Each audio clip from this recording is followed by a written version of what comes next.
मी आपल्या सर्वांना खूप खूप शुभेच्छा देते, खूप अभिनंदन करते. परमपूज्य डॉक्टर बाबासाहेब आंबेडकरांनी जी दीक्षा नागपूर या ठिकाणी दिलेली आहे, त्या निमित्ताने जे मोठ्या प्रमाणामध्ये लाखोच्या संख्येने जे आंबेडकरी जनता तिथे येणार, त्यांना सर्वांचं या ठिकाणी मी स्वागत पण करते आणि त्यांचं सुद्धा या ठिकाणी अभिनंदन करते. धन्यवाद. जय भीम, जय भीम. ओके, सगळे झाले का कॅमेरे? मला सर्वांना जय भीम, नमो बुद्धाय.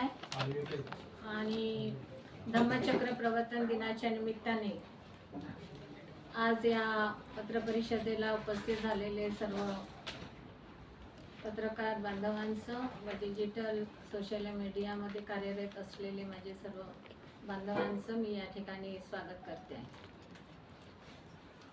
परमपूज्य डॉक्टर बाबासाहेब आंबेडकर यांनी पवित्र अशा दीक्षाभूमीला 14 ऑक्टोबर 1956 साली कोट्यवधी अस्पृश्य समाजाला माणूस म्हणून जगण्याचा मार्ग मोकळा केला. त्या बाबासाहेबांना वंदन करण्याकरिता दरवर्षी लाखोच्या संख्येने देशाच्या कानाकोपऱ्यातून आणि बौद्ध राष्ट्रातून बांधव पवित्र दीक्षाभूमीला येत असतात. आणि गेल्या 15 वर्षापासून आमचा असा अनुभव आहे की नागपूरच्या दीक्षाभूमी सोबतच कामठी येथील विश्वविख्यात ड्रॅगन पॅलेसला सुद्धा आंबेडकरी जनता ही भेट देत असते. त्यानिमित्ताने धम्मचक्र प्रवर्तन दिन ड्रॅगन पॅलेसला येणाऱ्या लोकांकरिता हा महोत्सव म्हणून साजरा करण्याकरिता धम्मचक्र महोत्सवाचं आयोजन ड्रॅगन पॅलेसच्या वतीने करण्यात येत आहे. आपल्याला माहित आहे की विश्वविख्यात ड्रॅगन पॅलेस टेम्पल हे शांती, मैत्री व मानव कल्याणकारीचं विचाराचं केंद्र म्हणून फक्त भारत देशामध्ये नाही तर विश्वामध्ये मान्यता प्राप्त झालेला आहे. परमपूज्य डॉक्टर बाबासाहेब आंबेडकर यांना मानवंदना देत असताना विश्वविख्यात ड्रॅगन पॅलेस टेम्पलला धम्मचक्र महोत्सवाचं आयोजन 1 ऑक्टोबर आणि 2 ऑक्टोबरला आम्ही आयोजित करणार आहोत. आणि प्रामुख्याने 1 ऑक्टोबरला जे धम्मचक्र महोत्सवाच्या अंतर्गत पंचशील शांती मार्च हे विश्वविख्यात ड्रॅगन पॅलेस टेम्पल पासून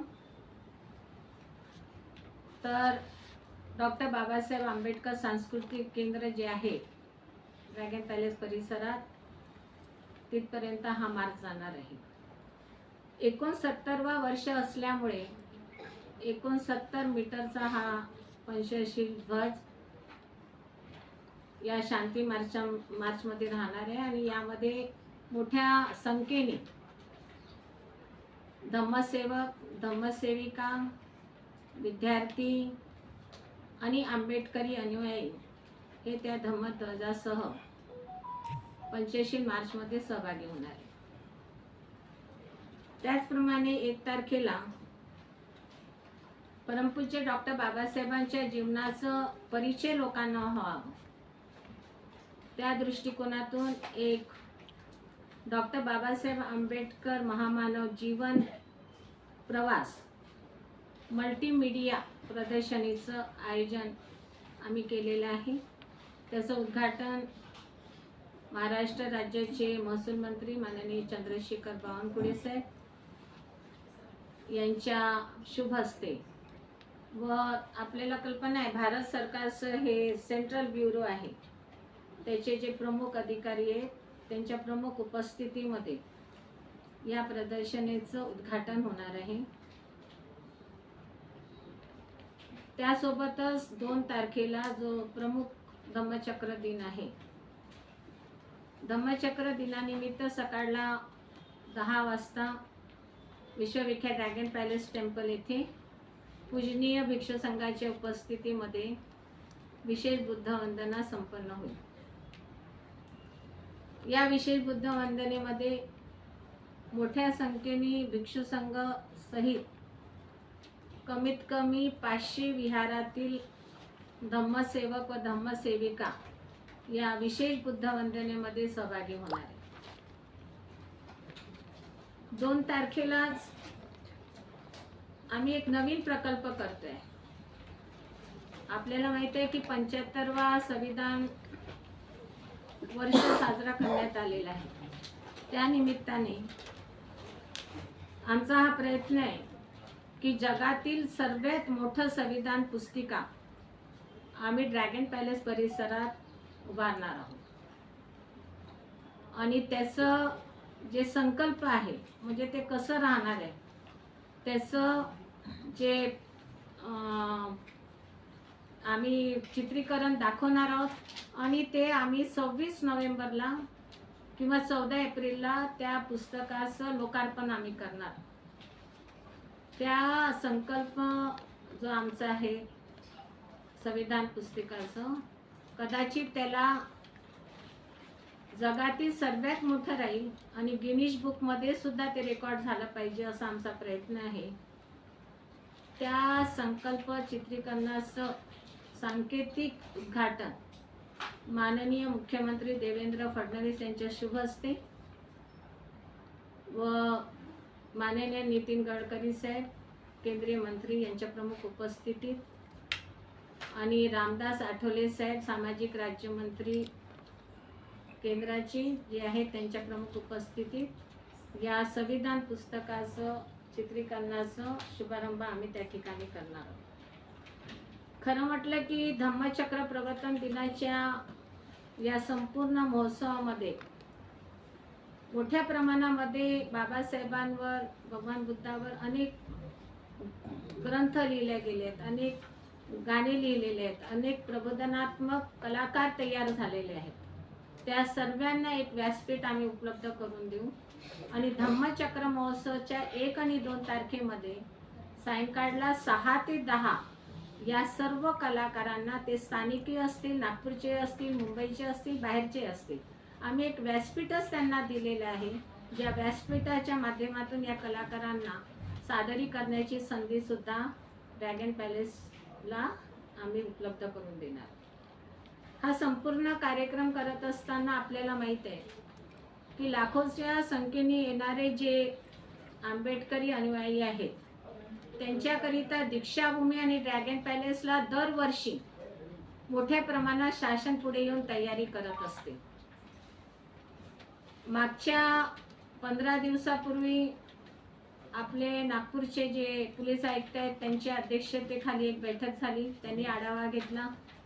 त्यानंतर पालकमंत्री चंद्रशेखर बावनकुळे साहेबांनी सुद्धा संपूर्ण नागरी सुविधा उपलब्ध करून देण्यापासून तर त्या ठिकाणी कायदा सुव्यवस्था कशी राखल्या जाईल या संदर्भातला त्यांनी रिव्ह्यू मीटिंग घेतलं. माझं प्रामाणिक मत असं आहे की दीक्षाभूमी असो की ड्रॅगन पॅलेस या ठिकाणी लाखोच्या संख्येने येणाऱ्या लोकांसाठी जी नागरी सुविधाची व्यवस्था केली जाते त्याकरिता कोणतीही अंदाजपत्रकामध्ये बजेटमध्ये तरतूद केलेली नाही. त्यामुळे महानगरपालिकाला असं वाटतं की हा जो आर्थिक बोजा आहे त्यामध्ये आम्हाला अडचणी निर्माण होत आहेत. तसंच कामठीला येणाऱ्या विश्वविख्यात ड्रॅगन पॅलेसच्या परिसरामध्ये जी नगरपालिका येते त्यांना सुद्धा त्याची आर्थिक तरतूद नसते.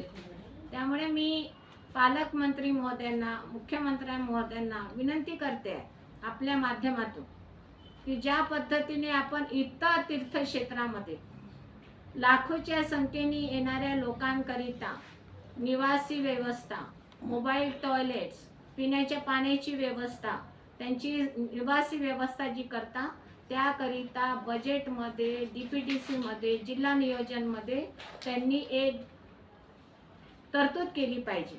नेहमीकरिता वर्षाच्या या कार्यक्रमासाठी त्यांनी ती तरतूद करायची गरज आहे आणि मला असं वाटते की पुढच्या वर्षी ही तरतूद शासन नक्कीच करेल.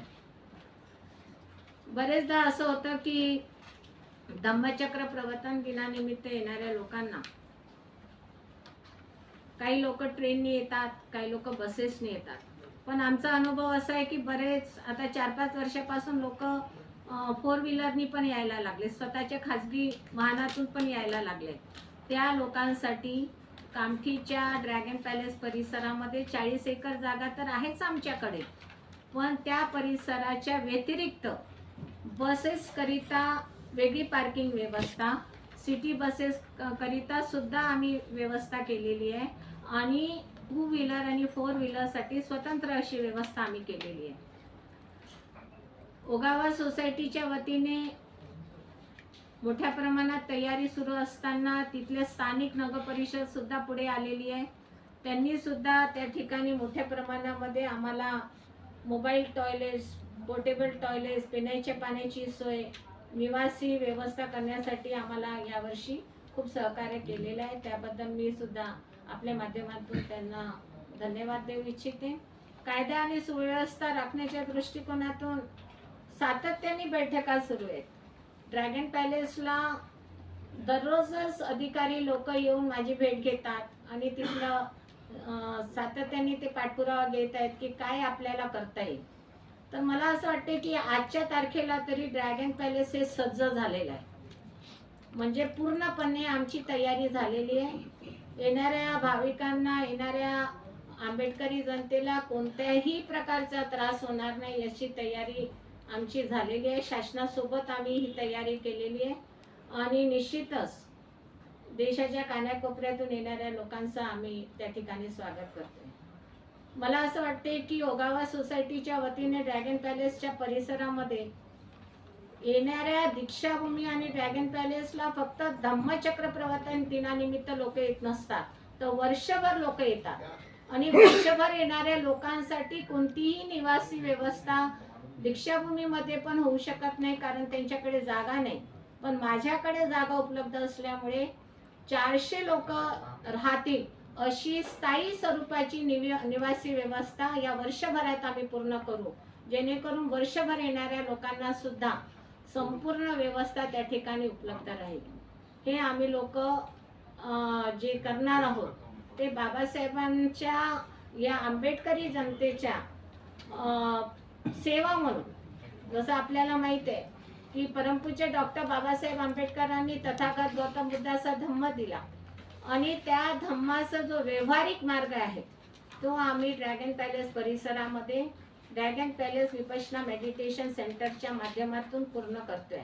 इव्हन विश्वविख्यात ड्रॅगन पॅलेस टेम्पलच्या परिसरात असलेल्या विपश्यना मेडिटेशन सेंटरमध्ये 10 दिवस, 3 दिवस आणि 1 दिवसाचा वर्षभराचा कार्यक्रम आम्ही जाहीर केलेला आहे आणि मोठ्या प्रमाणामध्ये साधक त्या ठिकाणी येऊन या धम्म लाभ घेत आहेत. त्यामुळे आम्हाला हे समाधान आहे की आम्ही फक्त कार्यक्रम, तात्पुरता कार्यक्रम करण्यापेक्षा स्थायी स्वरूपामध्ये जे बाबासाहेबांना अभिप्रेत आहे, जे बाबासाहेबांना अभिप्रेत असलेला समाज निर्माण करण्याकरिता जे अपेक्षित होतं ते पूर्ण करण्याचं कार्य ओगावा सोसायटीच्या माध्यमातून ड्रॅगन पॅलेस परिसरात आम्ही करत आहोत. मला या ठिकाणी आपण जे आलात मोठ्या संख्येने, तर माझी एकच विनंती आहे की आमची मार्केटिंग फार कमी आहे. We are not on social media, पण आपल्यासारखे जे तळागाळातील जे आलेले सोशल मीडियाच्या माध्यमातून आपण निश्चितच ड्रॅगन पॅलेसमध्ये आम्ही पूर्ण तयारीनिशी लोकांच्या स्वागतासाठी इथे उपलब्ध आहोत असं जर आपण लोकांना सांगितलं तर निश्चितच मोठ्या प्रमाणात लोक येतील. आणि एवढंच नव्हे तर येणाऱ्या आता जे पावसाळ्याचा अंदाज लागला आहे तर कामठीमध्ये आम्ही सर्व कॉलेजेस, सर्व शाळा आणि आमच्या परिसरात असलेली सुद्धा जे वास्तू आहेत म्हणजे ट्रेनिंग इन्स्टिट्यूट ते सर्व आम्ही रिकामं करून लोकांना त्या ठिकाणी पावसाळ्यामध्ये सुद्धा कोणतीही अडचण येणार नाही, कोणतीही गैरसोय होणार नाही अशा पद्धतीची सुद्धा आम्ही तयारी केलेली. आपण या धम्मचक्र महोत्सवाच्या या बाबासाहेबांच्या धम्मक्रांतीला पुढे नेण्याकरिता ड्रॅगन पॅलेस एक पुष्प म्हणून आम्ही अर्पण केलेलं आहे. निश्चितच बाबासाहेबांचा अभिप्रेत असलेला हा देश बौद्धमय करण्याकरिता हे ड्रॅगन पॅलेस एक मोठं पाऊल आहे असं मी समजते आणि आपल्या सर्वांना या ठिकाणी आले त्याबद्दल धन्यवाद. काही दीक्षाभूमीला जागा खूप कमी